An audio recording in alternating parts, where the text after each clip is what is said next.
Hello, welcome, and thank you for joining me for this educational presentation.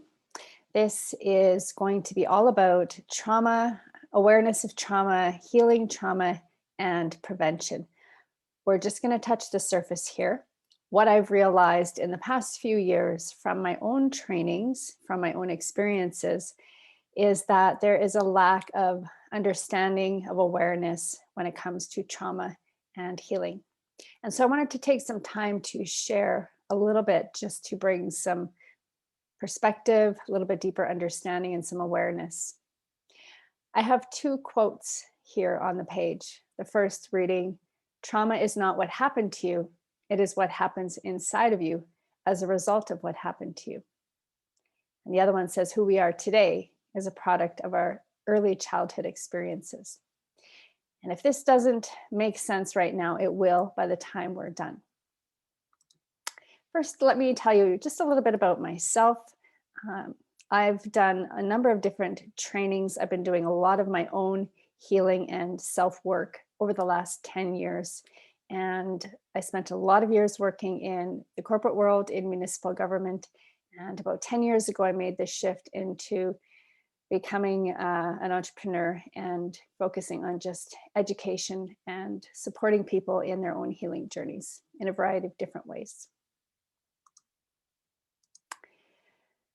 Let me tell you a little bit about my personal journey and a little bit about my traumas, just so that you can relate in some way, because we are all in this together, this journey of life, and we've all had traumas, we've all had challenges, and we're going to have more. Like many, I have been a child, or I am a child of divorced parents. I myself have been divorced and remarried. 11 years ago, I was diagnosed with skin cancer, and I was fortunate to have caught it in time. There are still concerns there, but I feel very blessed that I was able to navigate that challenge and recover from that. I grew up in a policing family. My father was a police officer who is retired, and my husband, my now husband, my second husband, is a police officer as well. And as we all know, first responders, that is an industry where there is a lot of PTSD, a lot of trauma, and there can be addictions, a lot of mental health concerns. So I definitely have had a lot of exposure and experience with those types of challenges in life. When my now husband and I blended our family, we came together with 6 kids. We did lose my youngest when he was 22 years old. Tristan died at 22 November 2019. He struggled for a lot of years with anxiety, depression, and addictions, and it was fentanyl that took his life. And of course, like many of you watching this video, there have been lots of other life events that have brought trauma. There have been other deaths in our family and within friends, career struggles, relationship struggles, and COVID. We are all experiencing a lot of trauma and grief from COVID right now. So this is just to let you know that I'm just like you. I've been through a lot of challenges. We're all going to have more, and it's okay. It's really a part of life.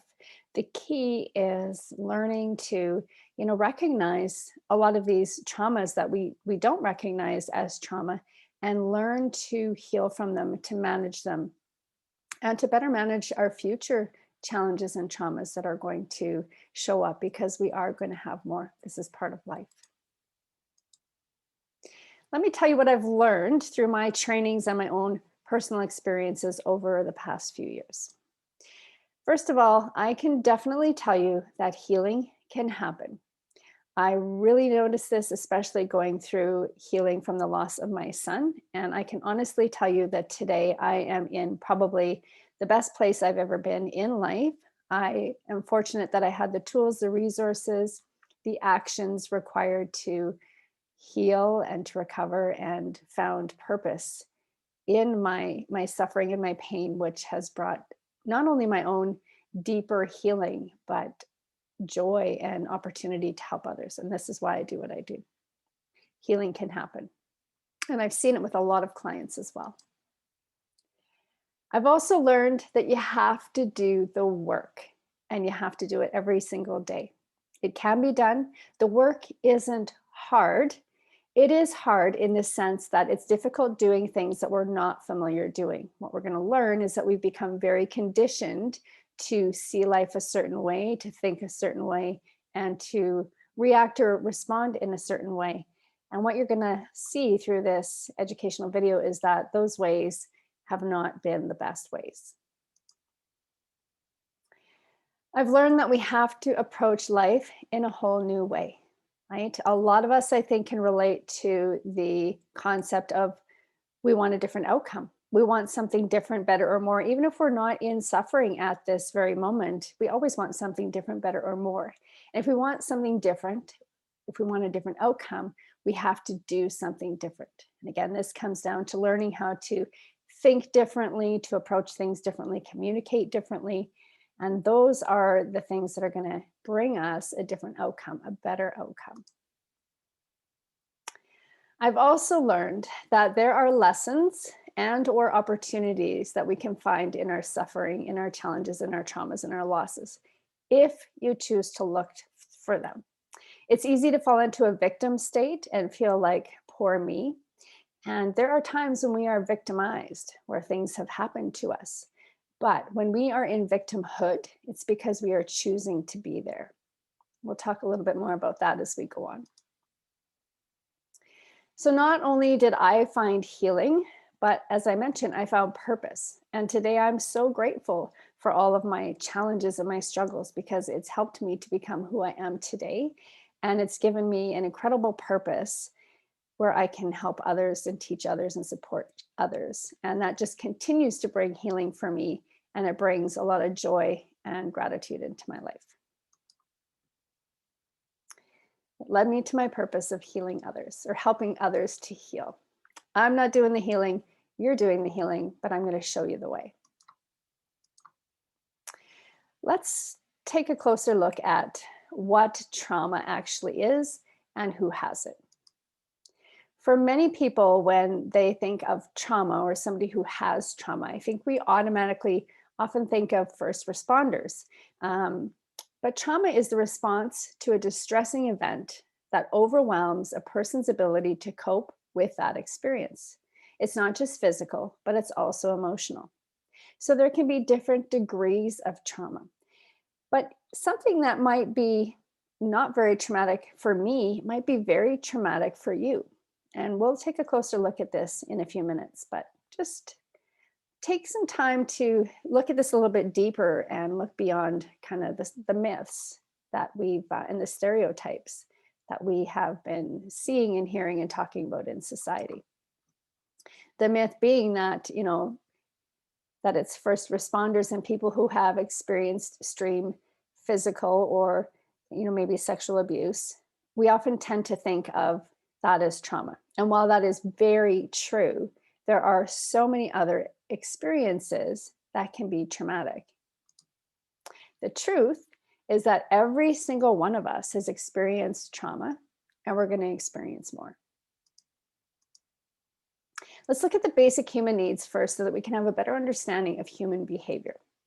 First of all, we have the need to be safe. When we don't feel safe, we shut down, we isolate, we close off, and that can create a lot of problems. We have the need to be loved.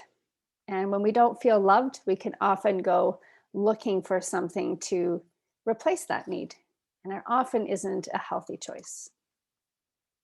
The need to belong, to feel connected. And this is something that many of us are struggling with in COVID right now, not being able to see our friends and our family, not being able to be a part of something, whatever it is for you. We are feeling very isolated, very detached from the people we love. And this is creating a lot of grief and trauma, especially for our kids. We also have the need to be heard. This is a big one.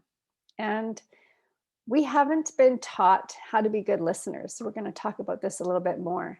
And when we don't feel heard, that can be very traumatic for us. We also have the need to have purpose. It is one of our basic human needs, our big part of life is finding purpose. Why are we here? What can we do? How can it make a difference?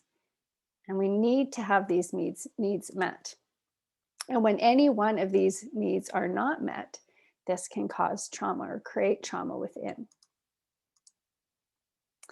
Let's look a little bit deeper at early childhood trauma. It is so important. Research and studies have shown that the first 3 years of a child's life are so important for brain development and also for skills to cope with life in general. Babies need attachment.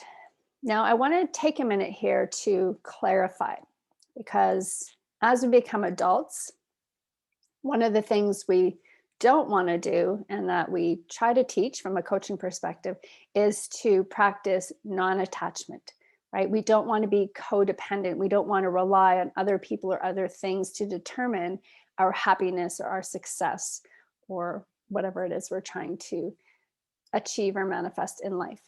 However, babies, when they're born, they don't have the ability and the knowledge, the awareness to create their own happiness. They rely on attachment so that they can develop those skills, so that the brain can develop to be able to have the awareness, the insights to make conscious choices, that sort of thing. So attachment is super important in those first 3 years of life.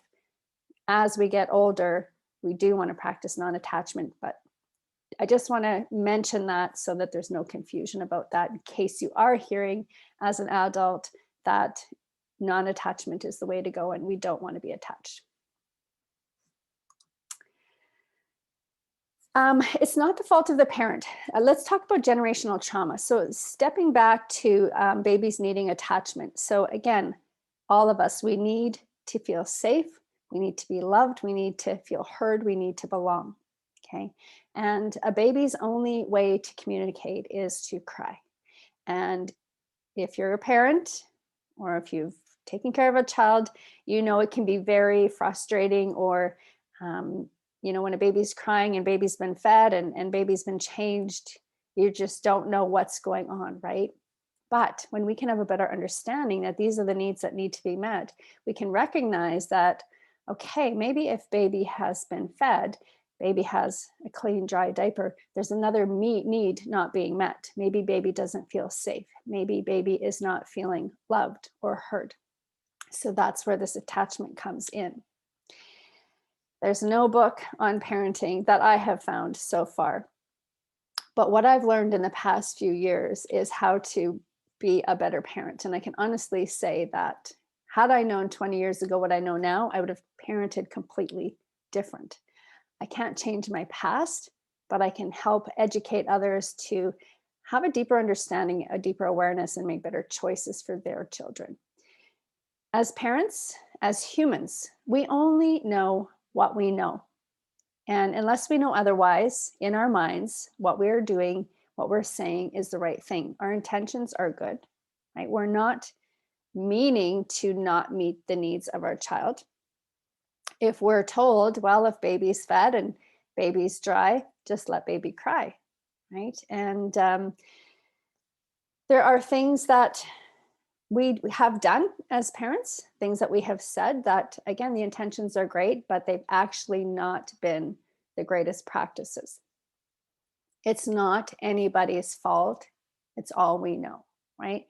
Our parents taught us what they knew. We do the same thing with our children, and so on and so on. This is the opportunity to break that cycle. Just having awareness is half the battle. Children become conditioned, and this affects behaviors in adulthood. Okay, so whatever is happening in those first 3 years is really where they're going to be in those teenage and adult years. So we are either setting them up for success or we're not. And in most cases, we're not. And we see it in our society. We have so many struggles these days with mental health and addictions, and it's getting worse. Suicide. I think when I was 12 years old, I don't even know if I knew what suicide meant at the time. And today, children under 10 are taking their lives. Okay. We need to make some changes. What we're doing is not working, it's making things worse, not better. We have unconsciously been taught, and we continue to teach, avoid, and distract. We don't mean to. But again, this just comes down to we only know what we know. Think about this. When you were a child, or if you're a parent, you've done this. I did this. When a child falls and hurts themselves, one of two things tends to happen. Either the parent responds by saying, "You're okay, get up, shake it off, don't cry." Or the opposite. The parent comes in, rubs the knee, rubs the head, hugs, kisses. "It's okay, don't cry, don't cry." And either way, the intentions are good because we don't want to see other people suffer, whether it's our child or our spouse or our friends. But what we're actually saying is don't feel the pain. Okay. Life is really simple in that it's just one experience after another, after another, after another. And every experience is either pleasant or unpleasant. That's it. And it's really easy to manage the pleasant feelings. It's not so easy to manage the unpleasant feelings. And again, it's because for the most part, we've been taught don't look at them, don't see them, don't feel them, just do something else, right? As we get older, maybe there's bullying at school and the child comes home feeling sad and feeling unsafe and feeling unheard. And the parent or grandparents or childcare worker might say something like, don't worry about those kids. They're not your friends. Let's go have some cookies. Let's go color.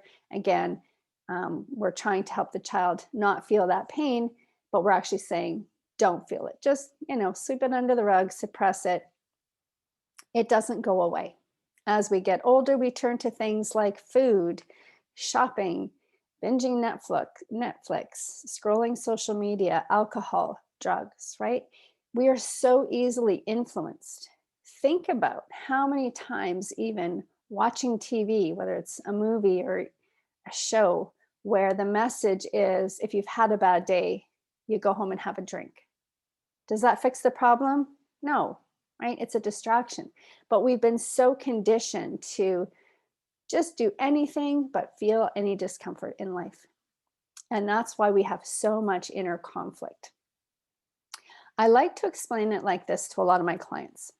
If you think of a garden in your yard, and if your garden is full of weeds, if you try to plant seeds in there, the chances of something growing is probably pretty slim to none.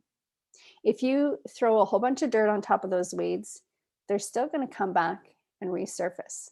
If you just cut them at the surface with a mower or whatever, they're going to come back.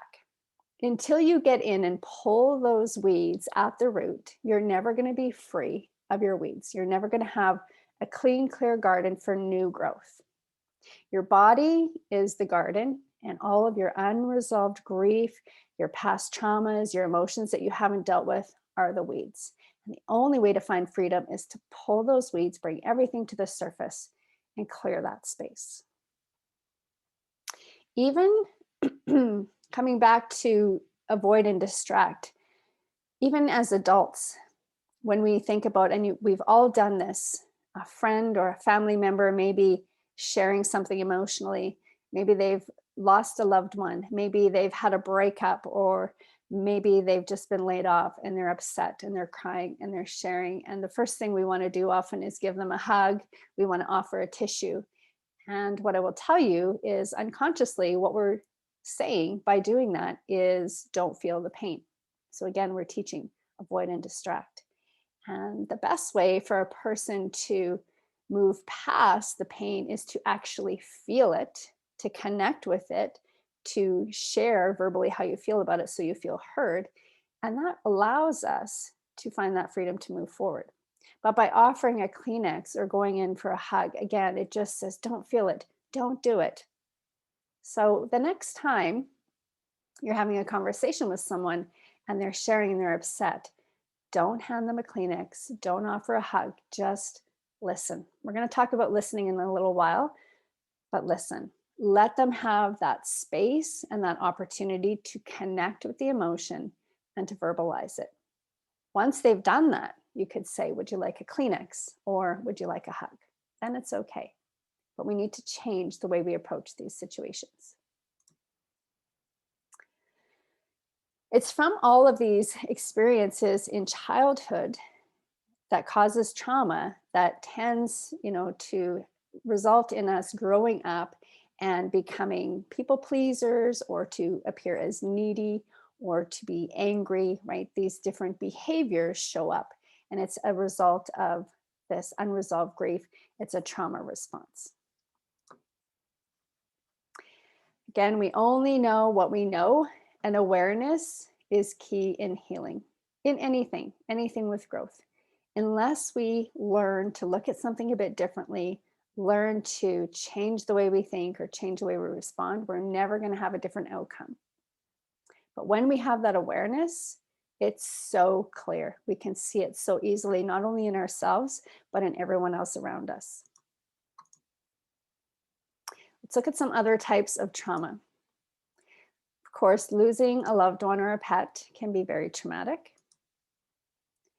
Experiencing abuse, physical, mental, emotional abuse. And again, this can be any age or to whoever. It doesn't matter if it's male or female, child, adult. Abuse can be very traumatic. It can come from a car accident, even witnessing a car accident or being in a car accident. Going through a house fire, a flood, losing your home to a natural disaster.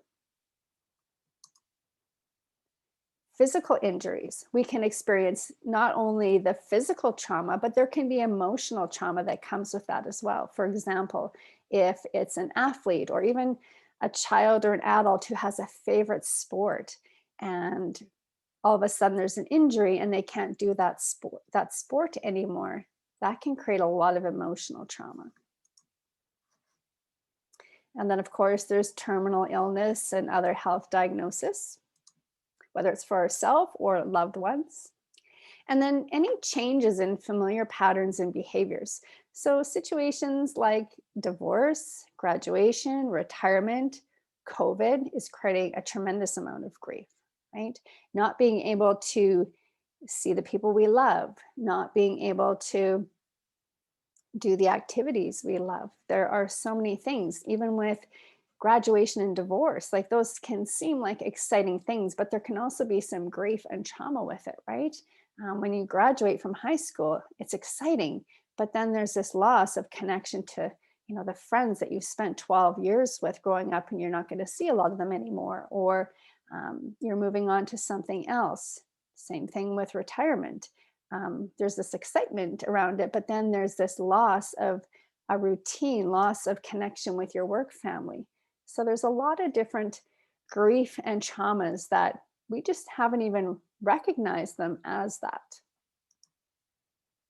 So really, we have all experienced trauma, okay?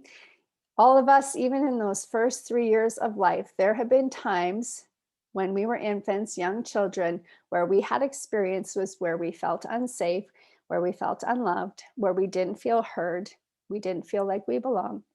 And the purpose, that comes later in life, hopefully. But there's a lot of people that, because of the trauma, are so blocked and stuck that they can't even get past that to find purpose. Recognizing trauma. So in ourselves and others, a few different ways. Most often, because we are taught to avoid and distract, when we do experience trauma, we often look for something else to bring relief from the pain, the discomfort, whatever we're feeling. And we can often even dissociate from self, especially if there's a lot of trauma or extreme trauma. And again, every situation is experienced differently by every single person, depending on, what your first 3 years of life were like. How were those needs met? Somebody who has had those needs met and has been really, consciously brought up with those skills may not have the impact of witnessing a car accident as somebody who did not have that. If somebody else didn't have those needs met, experiencing witnessing a car accident may be a lot more traumatic. So it's not the same for everybody. There are so many different factors that determine. But generally, because we've been taught avoid and distract, when we feel that inner conflict, that internal chaos, we tend to look for something to distract us. And oftentimes it works, but only temporarily, right? The pain is still there. We've just been distracted. Trauma can lead to addictions. Nearly all addictions stem from trauma. We'll learn about this a little bit more, but I can definitely say I had a very uneducated and probably stereotypical view of addictions, 8, 10 years ago, when I went through our own family experiences, through my trainings, and through working part-time at an addiction treatment center. I can honestly say I have a completely different perspective now. I think as a society, we often judge. We're very judgmental. We look at people who commit crimes, people who use drugs or alcohol, and there's this stigma. And we tend to view them as bad people. And what I can tell you, every single person I have met who has struggled with addictions has had extreme trauma. And they're also some of the nicest, kindest people I've ever met. What we just don't understand is, that everybody has been through something, and we just tend to judge. But when we can have more awareness, we can actually approach things with compassion. And I can honestly tell you the best way for a person to heal is through the support of compassion, right? We need to meet those needs. The reason a person is using, or the reason a person is behaving in a way that is violent or viewed as negative or illegal, it's because they're hurting. There's pain there. And we haven't taken the best approach to help people heal, people who are in those experiences. And I have studied, and I continue to study a lot under Dr. Gabor Mate's teachings. And I love his approach. I love what he teaches. And he has a little bit different approach when it comes to addictions. He basically identifies that we all have addictions. And I've always agreed with that. In certain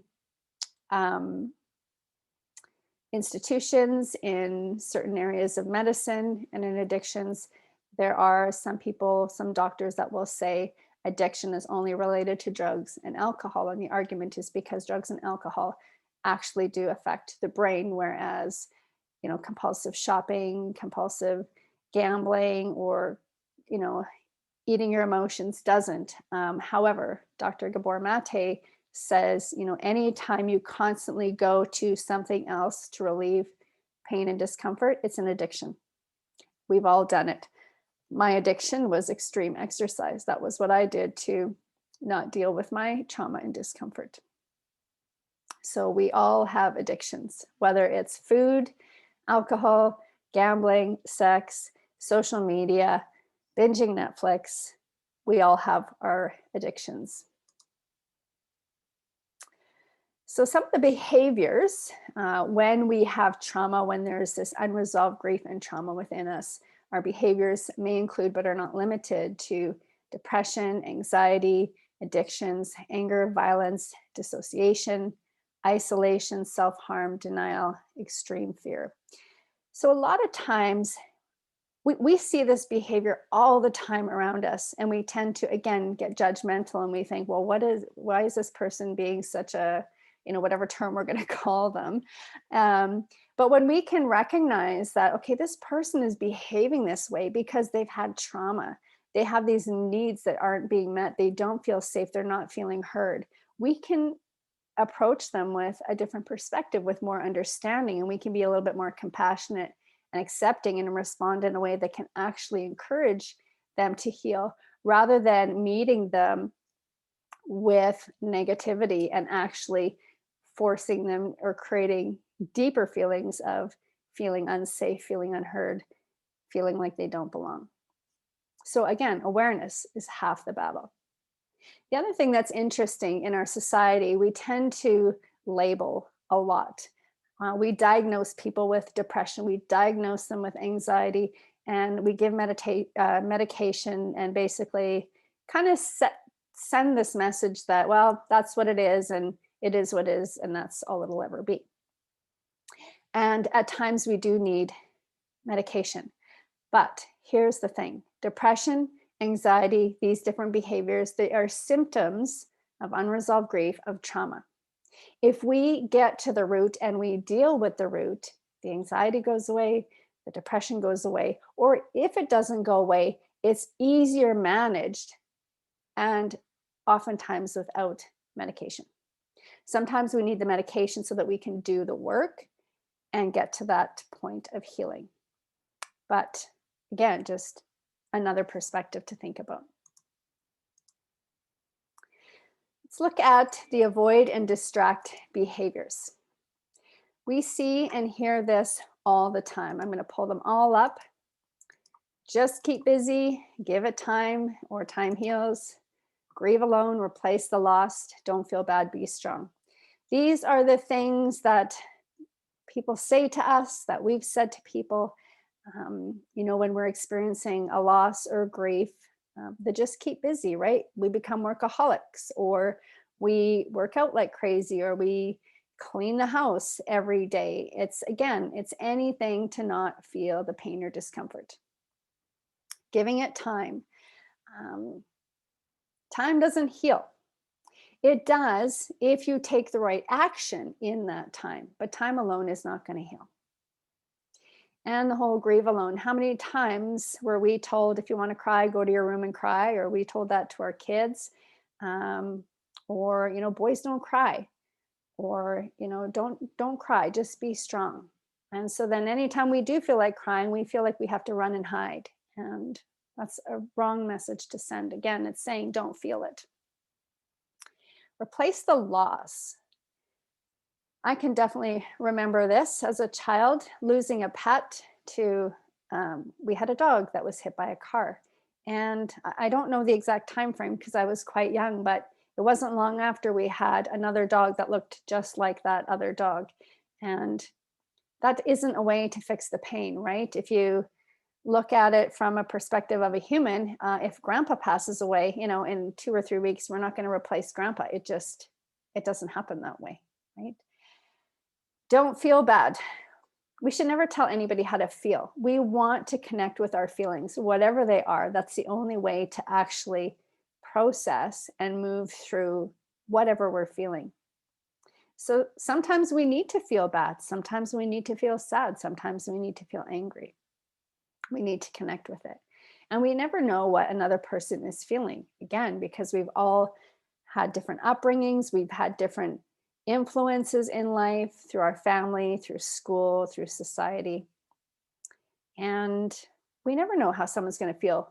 We can have 2 people that have the same friend, and that friend could die, and those 2 people will have a different experience of the loss, just because they are different people, they've had different upbringings, and they've each had a different relationship with that person.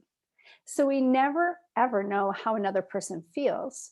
The only thing we can relate to is that when it's not a pleasant feeling, it doesn't feel good. And of course, just be strong. Again, it says, don't feel the pain. And having this awareness, I see it all the time now. And I purposely look at it just because human behavior fascinates me. I see it all the time on Facebook, where people sadly post about losing a loved one. And I always notice in the comments, somebody or a few people always say, be strong. And the intentions are great. We say things to people because we want to make them feel better. But what I'm telling you is these things that we are saying are usually saying to the person, don't feel it. So we're creating a lot of problems. We call these STIRBs, short-term energy relieving behaviors, the vehicles that get us away from the pain and the discomfort, or the Band-Aid, right? So whether that's, again, the extreme exercise, the emotional eating, the alcohol, the drugs, the shopping, the binging on Netflix, it's all just short-term energy relieving behaviors. It brings temporary relief, but it never gets rid of the pain.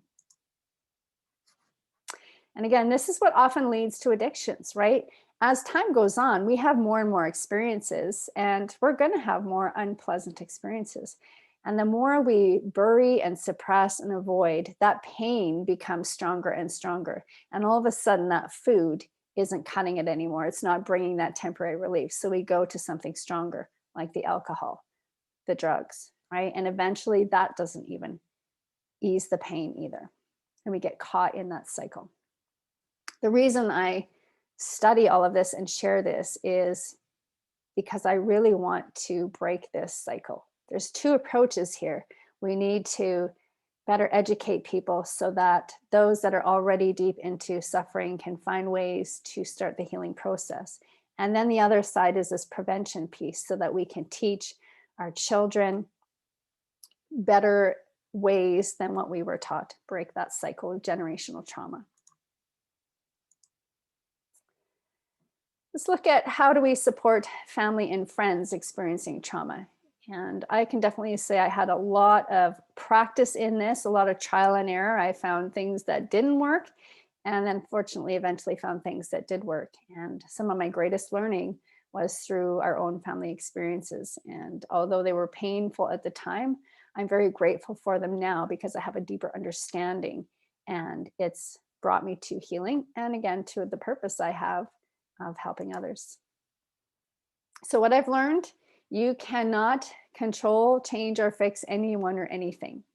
We have no control over anything outside of us, and we never, ever will. The only thing that we can do at times is maybe influence another person or a situation, but we'll never, ever control it. But we tend to spend a lot of time and energy trying to do that. So when we can recognize that and bring our attention, our awareness back here, we're going to start to create a bit more of a better healing environment, more support for our family. Learning to listen, okay? And listen to hear, not listening to compare or to respond. And I know I used to be terrible for this. And I want you to take a moment and think about when you've had conversations with people.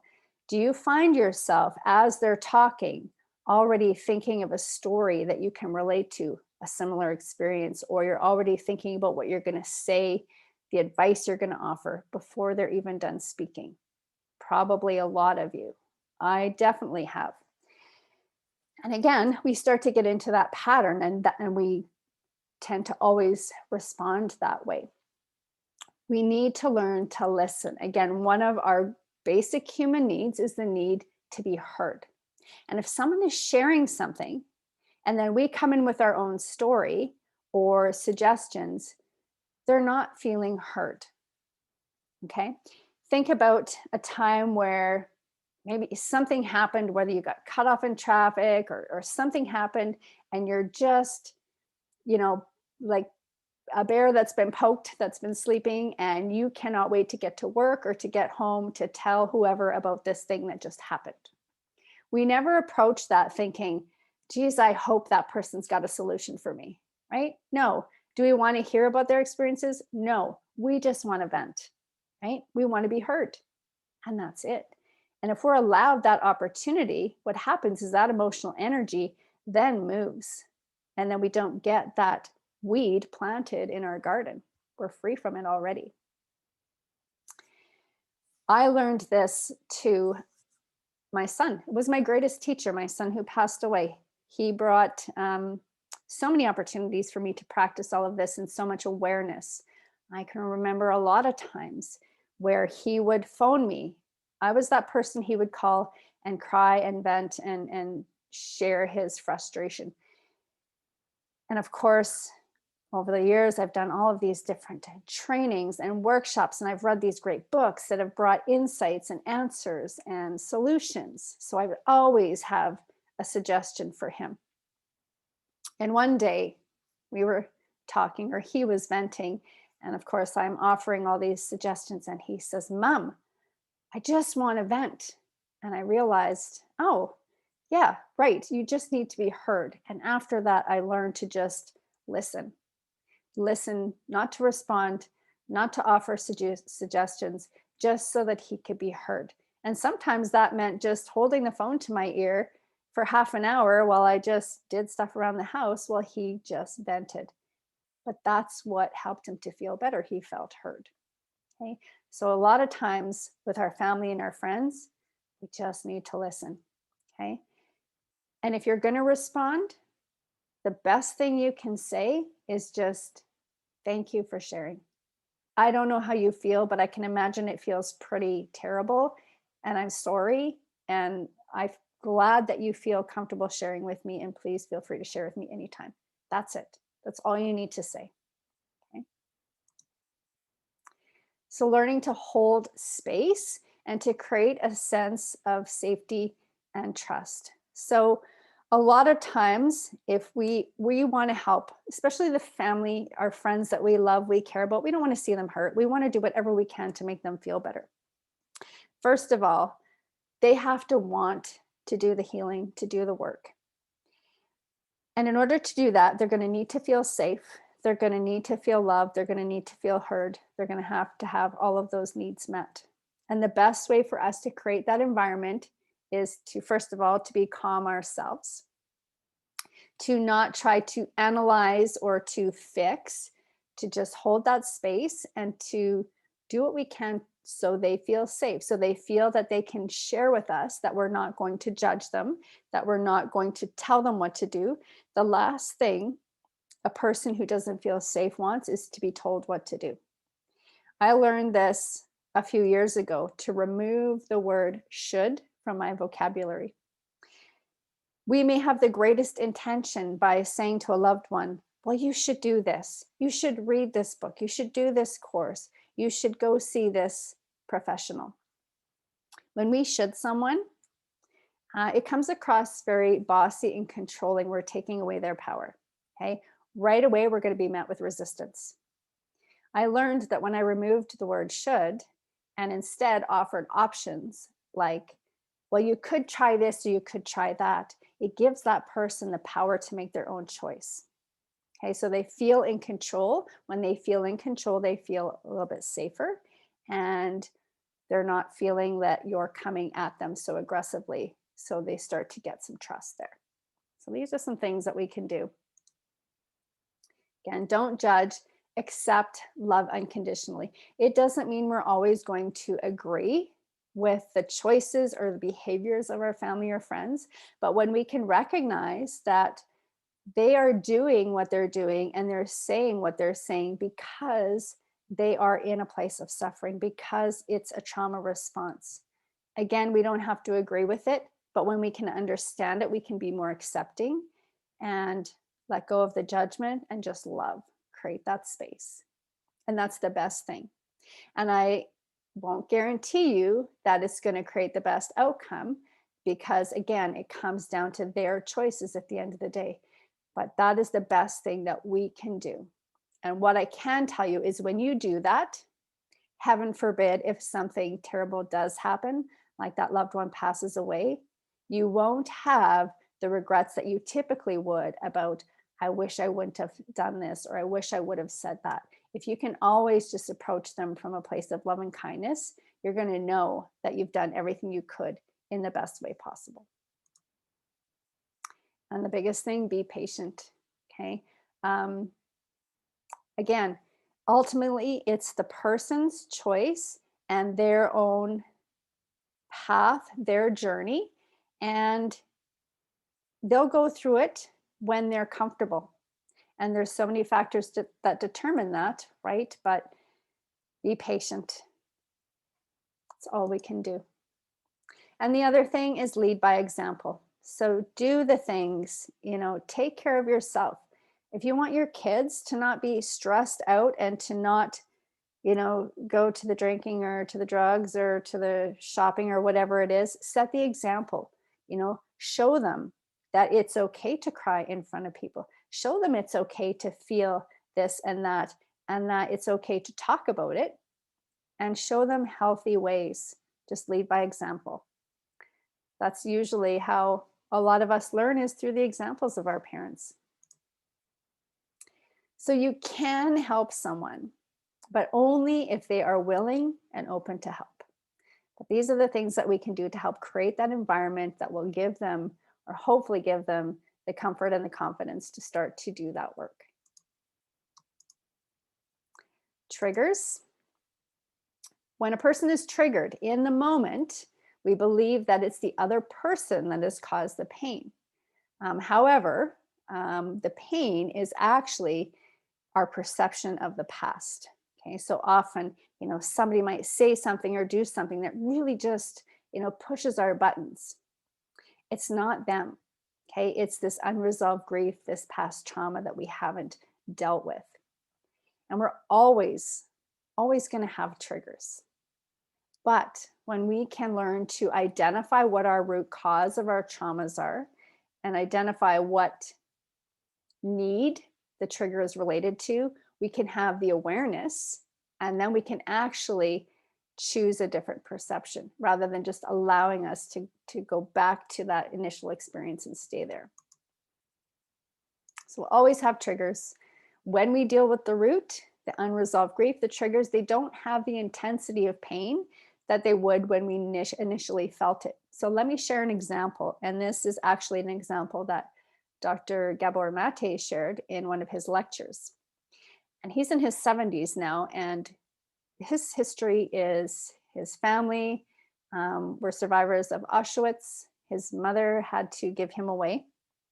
When he was an infant, he ended up in foster care. At 16, he was kicked out. He went on and struggled with his own addictions, became a doctor, has worked with a lot of patients with a lot of deep trauma, deep addictions, and he speaks all over the world. And what I loved was the story he shared about a time that he was away doing a presentation. And at the time, I believe he said he was in his 70s doing this presentation, and he flew home. And when he landed at the airport, he pulled out his phone and noticed a text from his wife that said, "I'm still at home. Do you still want me to come pick you up?" And it triggered him. Okay. Hopefully you can recognize that his root is feeling of abandonment, not feeling like he belonged, not feeling loved because of what happened as a child. And his reply to his wife was, "Forget it, I'll take a cab." And he took a cab home, and he allowed, or what happened was the trigger brought back those old trauma responses. And he said, "I was short with my wife. I was angry," until she said, "Snap out of it." And he explained that his wife is an artist. She paints. And he said, when an artist paints, nothing else exists. Time doesn't exist. Husbands don't exist. He said, it wasn't that she didn't want to pick me up or that she abandoned me. She was painting. She lost track of time. By the time she realized what time it was, she knew he had already landed. So she sent a text saying, "I'm still at home. Do you want me to come pick you up?" Okay.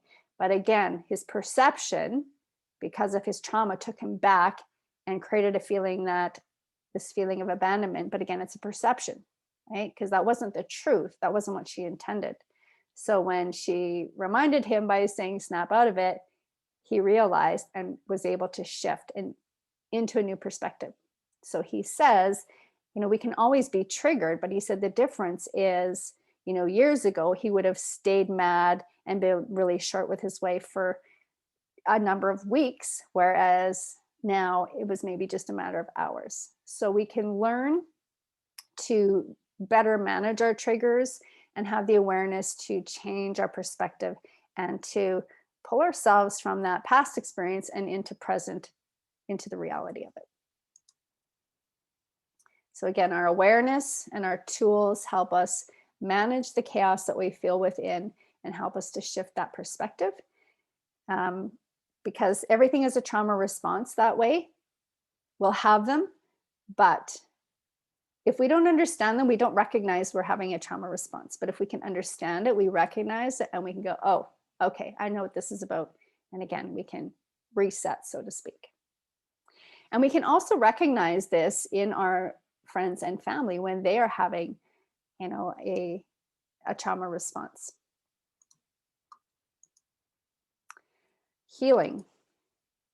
So the biggest thing is you have to take action. Again, time doesn't heal, but what you do in that time will bring healing. And again, I can tell you it's possible. I've experienced so much of my own healing, and I have had clients who have gone through extreme trauma, addictions, who have applied this stuff. They're doing the work, and the transformation is incredible. It's empowering, and it's very inspiring for me to hear their stories, and I'm so grateful for it. Support is available in many ways. I think the more tools you can incorporate into your healing journey, the more successful you're going to be, and the quicker you're going to see results. You have to learn to connect with self and with emotions. I mentioned earlier, sometimes one of the things that can happen, especially if there's a lot of trauma and deep trauma, this disassociation, we don't even feel anything. We're so disconnected, right? We need to reconnect to self, and we need to learn to connect to the unpleasant emotions just as much and in the same way as we do with the pleasant emotions. In order to find completeness to unresolved grief, we have to identify generational trauma and all our other traumas. You have to identify every weed in there so that we can pull it out. And you have to know and remember that healing is a journey. It's not something that happens overnight or in a matter of weeks or after a program. It's an ongoing thing for life. Just as Dr. Gabor Mate shared, even into his 70s, he still has triggers, but we can have the awareness and the tools to better manage them. And the truth is, we're going to have more events, so we're going to have to do the healing all the time. Things like trauma-informed yoga. This one is so great for helping to connect back to body, connecting the mind and body, and really connecting to self. Meditation, hypnosis, EMDR, drumming. These are all great healing modalities, and not the only ones. There are so many. But again, the more of these that you can bring into your life, into your routine, you're going to feel a deeper healing, and you're going to have more success with it. And then, of course, there may be times where additional professional supports and services also may be required, maybe working with psychiatrists or psychologists or other medical specialists. But the more you can bring in to support you, the better you're going to be. So I'll share what did work for me specifically, and everybody's different. Different things will work for different people, but the more you can bring in, the better. Yoga has been huge for me. I was definitely that person when I worked in corporate world. My mind was all over the place. I couldn't relax. I had a lot of inner chaos. The first time I did yoga, actually, I could shut my mind off. I remember laying on my mat at the end of class and just thinking, how long do we lay here? And does anybody fall asleep? And what am I going to make for supper when I get home? And oh, I forgot to do this, and just on and on and on. And I didn't enjoy yoga at all. But years later, I went back to it and I loved it. And did I ever think I'd be a yoga teacher? No. Am I glad I did? Yes. It changed my life so much. Getting on my mat and doing my practice brings so much grounding, confidence, connection to self. And I can honestly tell you, the morning after I found out my son had passed away, I had a 6 a.m. yoga class and I went and taught, and it was the best thing that I did, because it was that first step to staying connected to self and really starting to heal from that loss, that trauma. And I do yoga almost every day, and yoga doesn't have to be fancy and challenging. It can be just simply light movement and just connecting with your breath and your body, coming back to self. Meditation, and then the combination of meditation and drumming for me has been so powerful. Again, bringing such awareness, connection, the ability to make more conscious choices. And we all believe in something, whether it's God, universe, source, spirit, energy, there's something. And when we connect to that, we have to meet all areas of wholeness: physical, mental, emotional, spiritual, energetic, healing. And we have to approach all of those angles equally in order to really find wholeness and healing. Grief recovery programs, this was huge for me. This is where the action came in, the action to completion. I've been doing this work for about 10 or 12 years. So even prior to my son passing, I've been working on this stuff. And I almost feel like, in a sense, that I was put on that path, that journey to prepare for all of this, and then have the opportunity to apply these techniques, to test them out. And I can tell you they work when you're doing them consistently. But the grief recovery programs really helped me to pull the weeds to the surface, taught me how to manage them, how to find completeness, not closure, but to find completeness and manage all of that. And that's why I became a grief recovery specialist, because the program is so powerful. Some of the greatest influencers, I've had a lot of different teachers, local and internationally. I love Dr. Joe Dispenza's work, Dr. Gabor Mate. He's probably my favorite. Sadhguru is another one. I love his teachings. And there have been many more. I've read a lot of books. I've done a ton of workshops. I'm always taking trainings or programs. I usually have 2 or 3 on the go myself, because again, healing is a journey. This whole process of self-discovery, peeling away the layers, just when you think you've kind of figured it all out and you've pulled everything out, there's a whole bunch more deeper to explore. And it's fascinating, and it's life affirming, it's growth promoting. So the more, again, you can bring in, the more you're going to experience this healing. Again, the education, programs, courses, certifications. This has all been a part of helping me to move through all of the different stress, the struggles, the traumas. And the other thing that's really worked for me is energy healing. I've done a lot of Reiki. I became a Reiki master. I do tapping. And most recently, I've started to bring NLP into my practice. So there are so many different things out there that we can use and incorporate into our lifestyle that can help with this. Again, you want a different outcome, you have to do something different. So bringing some of these things into your life. And the big key, consistency. You have to do the work every single day, right? Remembering life is that roller coaster. We have, ups and downs. We have just one experience after another, after another, after another, and it's either pleasant or unpleasant. And it's learning to ride that wave. And I can tell you from my experience, when I'm doing the work, when I'm consistent in doing yoga regularly and meditating regularly and reading the books and having this self-awareness and recognizing when I'm triggered, all of these things that I call doing the work, life is good. My relationships get better. My health is good. My business is good.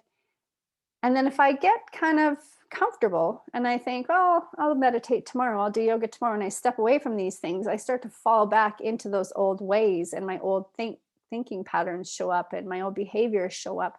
And then all of a sudden there's tension in my relationships, and my health isn't as good, and my business starts to suffer. And you start to attract more negative things, right? Those photo radar tickets come in the bill, or the water heater goes and these extra bills pop up, all this negativity. And it's like, what is going on? And then I would recognize, oh yeah, I haven't been doing the work. And I start doing the work again. And all of a sudden, everything falls back into place again. A lot of these teachers I follow will say, if you want to change what's going on outside of you, change what's going on inside of you. And I can honestly say I see this, and my clients have noticed this, especially in the grief recovery programs. When we deal with our stuff, the people around us change without them even doing anything, because the conflict that we have with them is really not about them, it's about us. But by doing our work, our relationship with them changes. It's quite amazing. So you really have to be consistent to really notice the benefits and to keep those benefits, going in a positive way. Prevention. So how do we prevent trauma?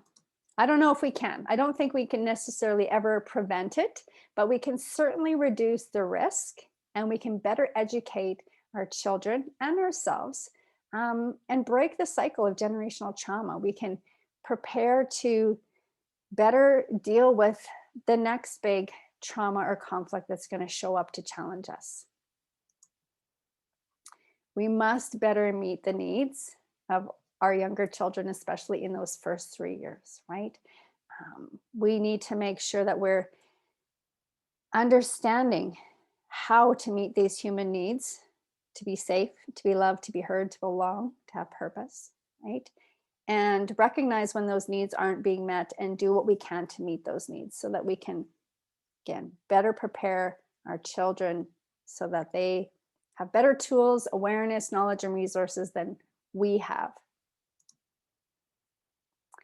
And we must better learn to manage our emotions and our traumas so that we can lead by example again. So, rather than coming home from work after a bad day and going and pouring a glass of wine, maybe we come home and we go and meditate for a bit. We show our children that there are other ways, there are healthier ways to deal with our emotions.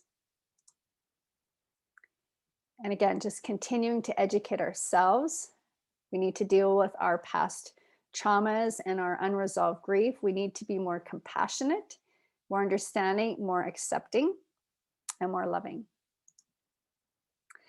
So that's it in a nutshell. I could spend hours and hours sharing more, but I have a few other programs for those of you that may be interested in exploring this a little further, or if you find you need some support. There are a variety of programs, of course, the grief recovery programs. There is a trauma healing program coming out. There are online yoga and meditation programs available. There is individual and group coaching available, belief clearing and mindset coaching, energy healing, and also custom corporate workshops that can be designed to meet the needs, whether it's around understanding behaviors in the workplace, how to effectively communicate when there are a variety of different behaviors. There's a lot of different perspectives that we can look at and put together a workshop to meet the needs of the environment and also retreats.